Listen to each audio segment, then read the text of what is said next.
শনিবার Tripura government pensioners অ্যাসোসিয়েশনের উদ্যোগে ৫১তম প্রতিষ্ঠা দিবস ও সুবর্ণ জয়ন্তী সমাপন অনুষ্ঠানের আয়োজন করা হয় স্টুডেন্ট হেলথ হোমে।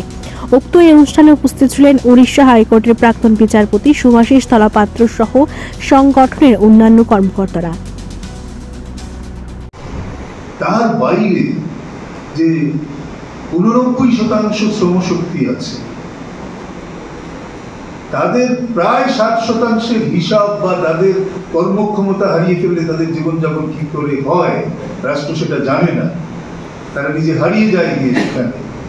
আর বাকি অংশটার জন্য কি চালু আছে আপনারা জানেন, ইপিএস, যেটা হচ্ছে অসংগঠিত যে শ্রমশক্তি যেখানে কাজ করে সেখানে কত টাকা সর্বোচ্চ পেনশন পেতে পারে তারা? ৩,০০০ টাকা।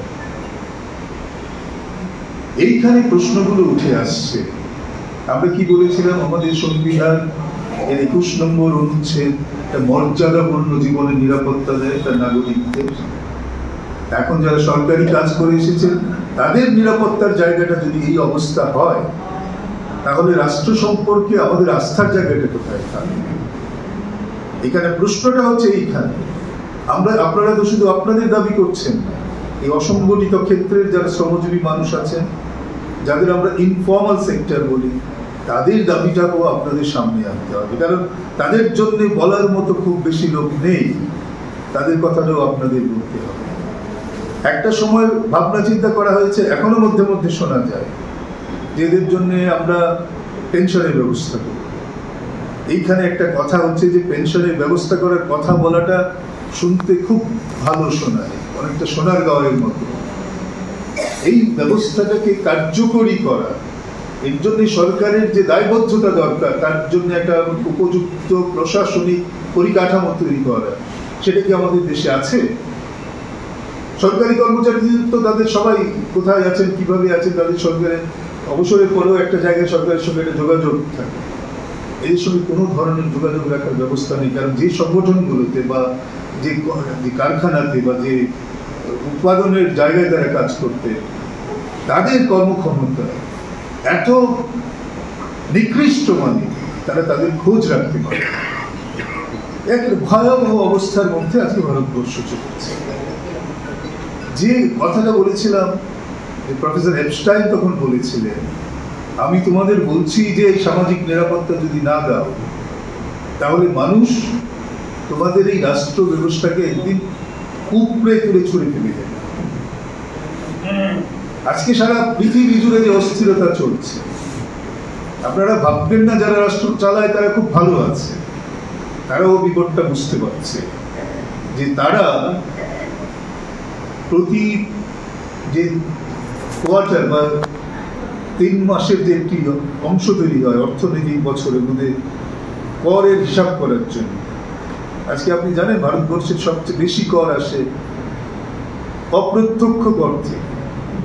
অর্থাৎ আপনি যে খাবার জল কিনতে যান সেখানে আপনি কর দিচ্ছেন, আপনি যে বাসে চড়ছেন বাসের মালিক আপনার হয়ে কর দিচ্ছে, সমস্ত জায়গায় বাসের মালিক যখন কর দেয় সেই কর আপনার কাছ থেকে আদায় করে।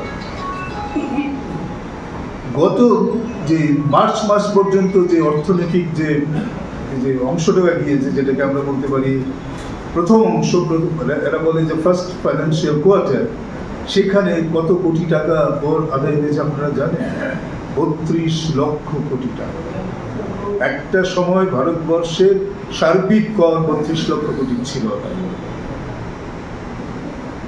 এবং মধ্যে মধ্যে অসাধারণ সমস্ত আশার বাণী তারা নিয়ে আসেন, এবং সমস্ত জায়গায় ফুরফুরে হাওয়া মধ্যবিত্ত মানুষের মধ্যে যে ১২ লক্ষ টাকা পর্যন্ত কর দিতে হবে। আমার মতো যারা সামান্য আইনের ছাত্র আছেন তাদের দেখলাম এই জিনিস কি করে সম্ভব। কিন্তু পাথরে সোনার পাথর বাটির মতো। তারপরে দেখবেন পরে যে আপনাকে ৭,৫০,০০০ টাকা পর্যন্ত ১০% হারে কর দিতে হবে, এবং এর জন্য আপনি যদি এত টাকা আপনি সঞ্চয় করেন তাহলে আপনার ডিডাকশন হবে এত টাকা হবে আপনার স্ট্যান্ডার্ড ডিডাকশন কর্মচারী হিসেবে। এইভাবে ১২ লক্ষ টাকা পর্যন্ত আপনি কর না দিয়ে থাকতে পারেন। এটা কি মানে করহীনতা হলো? আপনাকে সঞ্চয়ে বাধ্য করছে। আপনাকে সঞ্চয় বাধ্য করার মানে হচ্ছে যে আপনার যে খরচ করার ক্ষমতা সেটাকে নিয়ন্ত্রণ করছে। কারণ আজকে রাষ্ট্রের হাতে, ব্যাংকের হাতে প্রচুর পরিমাণে টাকা নেই যে বড় বড় শিল্পপতিদের আজকে ঋণ দান করবে। শুধু একভাবে না, একেবারে দুটো বর্ষা ফলার মতো আজকে নিম্ন মধ্যবিত্ত কর্মচারীদের এইভাবে আক্রমণ করা হচ্ছে।